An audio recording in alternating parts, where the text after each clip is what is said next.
Great job. Oh, wow. For the moment, what you do, because you're looking for power, you go with your shoulder. And then this is short. Imagine that you are throwing the racket. Yes, super. So you go down the line and you don't try to hit the ball in the court, you just let it go. Good. Great. If you hold your racket too tight, this is a block and you have no acceleration. To acceleration, this has to be free. Few in the wind. No, I want to hear the sound. Yes. Okay, throw it more in front. Yes, more in front. Yes, that's the one. Accelerate. Stop. Perfect.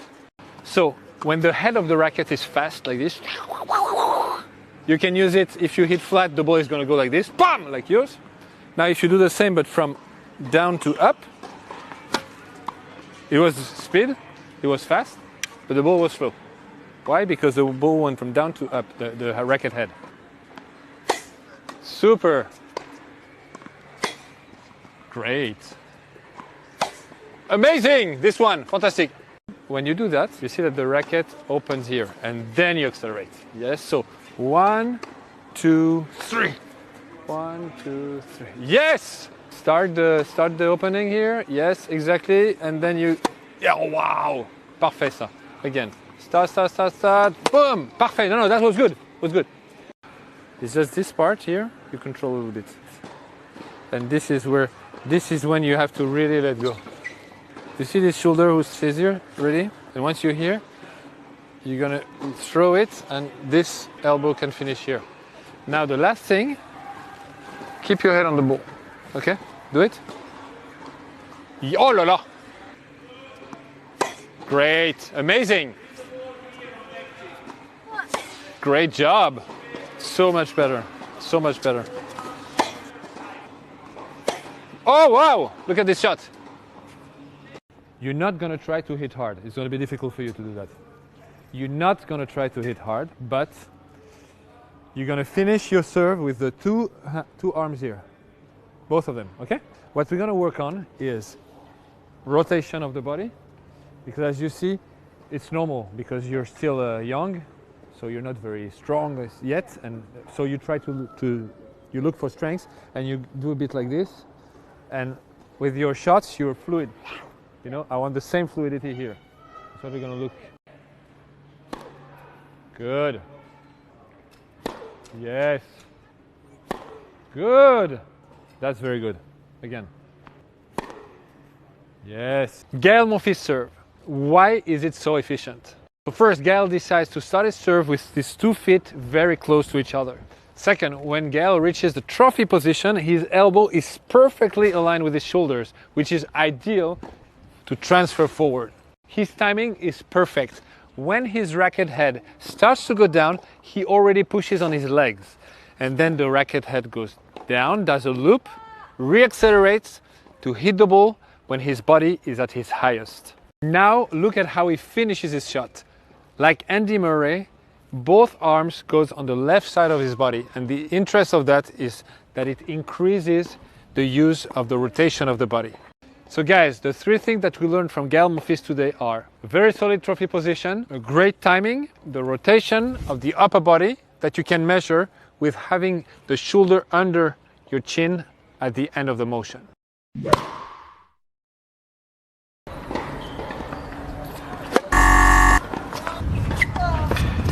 Yes. Exactly. Oh la la. Yes.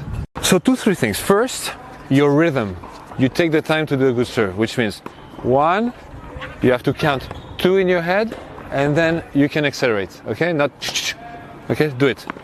Take the time between the 2 and the 3. Don't rush. 2, 3. 1, 2. That's much better. With a higher toss, you have more time to organize and do it at your rhythm. You choose the rhythm. Yes. Very good. 4 in a row. Excellent. You don't need to serve super fast. You need to use more spin. So it's very simple. If you want to add more spin, if you hit more like that to the ball, it's more spin, you know? For the slice, you have to hit the ball more on the side. You can even do it like this, just to feel the thing, like this. Exactly. Oh la la. Again.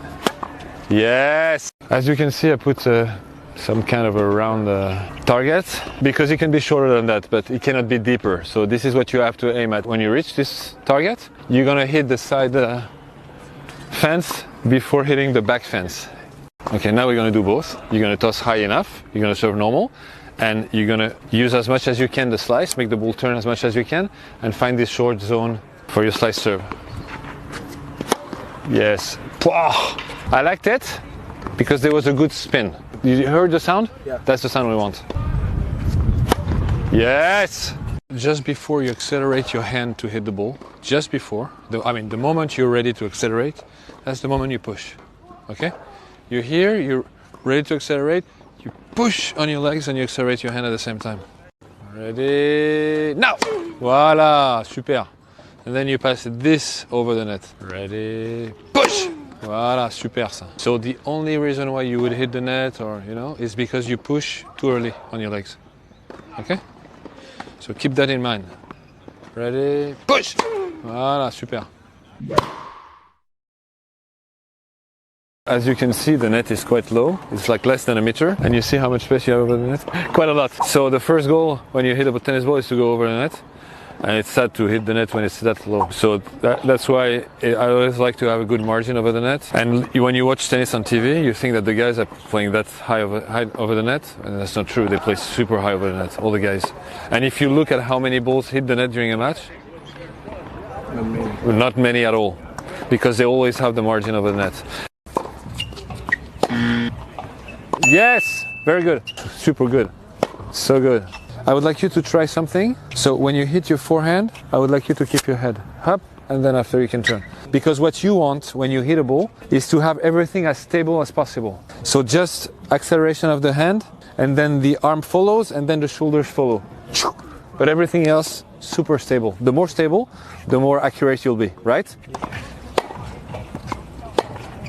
So whenever you're gonna hit your forehand, what I would like you to do is, same, you hit the forehand, and once you finish your motion, you pass this leg in front, okay? Boom, boom, okay?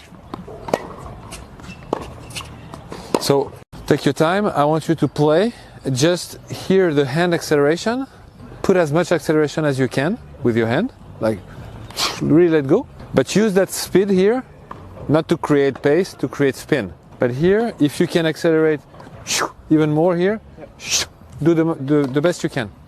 Every forehand, voila, go.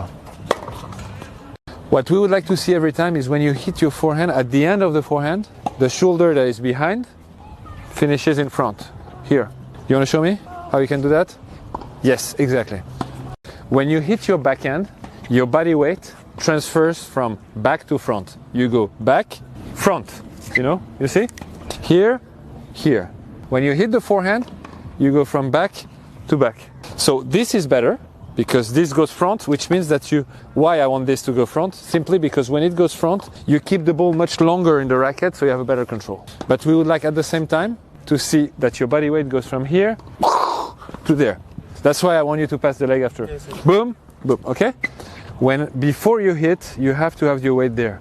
If you have your weight there, it's easy to transfer forward. If you have your weight there, you're not going to transfer, okay? Very good. Greatly done. Great. Yes! Vika Azarenka has one of the best backhands on tour. Let's have a closer look at her technique. Let's focus on the lower part of the body. Vika has a very solid base. On the ball she can dominate, her right foot is in front. When the ball of the opponent is deep, she stays open stance with the weight on the left foot. Notice that when she does a weight dispatch, her foot points at the net before the shot, so she can really transfer the body weight forward. In both stance, Vika's chest is slightly falling forward in order to lean on the ball. There are two other elements that are important to point out. Vika is hitting the ball in front of her, but also on the side of her body. And she can do that because her main eye is the right one. This allows her to keep the ball longer and drive it longer in the racket. Second, a very interesting thing. Vika's hand is relatively high on the grip, and she bends the elbow very early. This just shows that she uses her left hand a lot when she plays a backhand. Now, if you want to hit a backhand Vika style, keep repeating these 3 points. First, have a solid base in front or open stance. Second, make sure you always have your chest leaning forward. Third, use your left hand.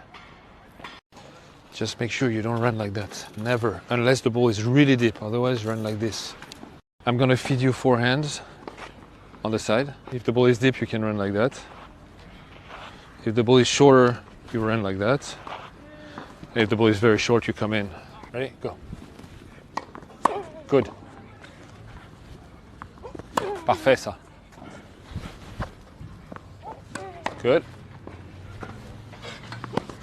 Parfait. Ready? Go. Good. Very good. Again. Parfait ça. Good job. Amazing.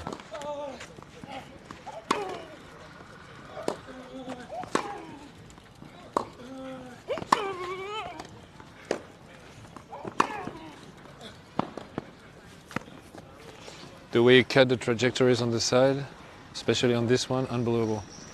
Makes all the difference. That's where you took the edge on the rally. Stefanos Tsitsipas' backhand is a dream shot, isn't it? Let me help you understand his motion better and highlight what makes it really special. Stefanos starts by setting his left foot, then he places his right foot in front with a very strong base. Stefanos prepares with his arm bent and then he stretches it out, and that helps him generate extra speed. He does this by pulling his racket with his left arm, first to the back, then upwards, and then towards his chest. Notice that by pulling his racket, he naturally turns his shoulders.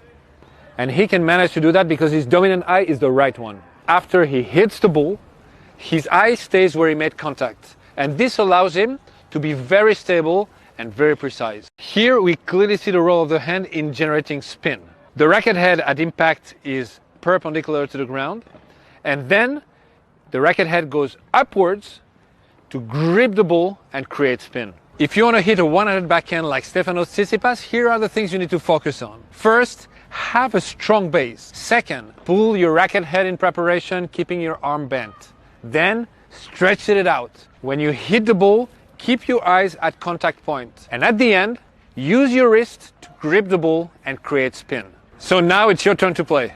And please send me your videos. Sometimes when he's in defense, he feels like he's just putting the ball in. That's what you're saying? Yeah. And he should accelerate his hand more to have more a heavier ball and more quality. I feel that whenever you feel you have time, the quality of your ball is unbelievable. Okay. When the guy plays deep and a bit fast, you organize a bit slower and you're a bit caught, so you just do this. It's really much about, you see the ball is deep, you organize faster here. So you're always in a position where, in a way, your body weight can go through. Right. Okay? This is the rule. When it bounces, your preparation is over and you're ready to accelerate. So when the ball goes deep, if the moment it touches the ground, you have not finished here, you have good chances to end up here, and then you do this. If you go early here, when the ball bounces, you're ready, you can always have your body weight transfer, and then you can really hit a super good heavy ball on any time. Good! Super good. Wow. First one, amazing. This is what you don't want, and this is what you want. Up. I feel that because you want to control, you stop your motion. This is how you don't control. To control the shot, you have to keep the ball in the racket, and then the hand goes exactly where you want. Okay, if you stop the racket here, then the ball can go anywhere. Stops. So don't control, let your racket, accelerate your hand, and let your racket go in the direction where you want to hit. Okay, go. Let go. Wow. Let go. Oh yeah, it's much better. Let go. Yes. It's their night. What you do is, when the ball bounces, you go like up, preparation, and then hit. So if the ball is faster or slower, you know, your contact point can move. Is it clear? Yeah. This is the idea. When the ball bounces on the ground, up, the moment it hits the ground, your preparation is supposed to be over, and you start to accelerate. Perfect. Good. Good. Good. The earlier you're ready, the more you can take time away from the opponent. And the earlier, the less you can be surprised by anything. You're ready. In every shot in tennis, the wrist acceleration is super important. Like when you hit a forehand, you use a lot this. You see? Bam! This acceleration, okay? Here. In order to have, same with the serve, you have this. Bam! Bam! You know? Okay. So it starts with that, right? The more you hold the racket, the less free it is here. Do it. Hold it strong. Yeah. Do you think you can have acceleration here? No, 0. Now, just take 1. 1 out of 10. I'll show you. I have pictures of best servers in the world. When they arrive here, they open their hand like that. They open it, literally like this. Why? Because they want to be super, super relaxed here. Bam! So, you are at 6. Give me a 4. C'est étonnant ce bruit quand même, non? Ok. T'as essayé de frapper fort ou pas? Non. Incroyable. Et tu penses que tu peux descendre ou pas? Do you think you can go lower than 4? 3, 2, 1? 0? No, because the racket is going to be on the other. What do you want to try? How much? 4 again, or you want to go lower? 3. Let's go 3. Still don't try. N'essaye pas de frapper fort. Hein? Same. Good. Perfect. Same. Again. 3.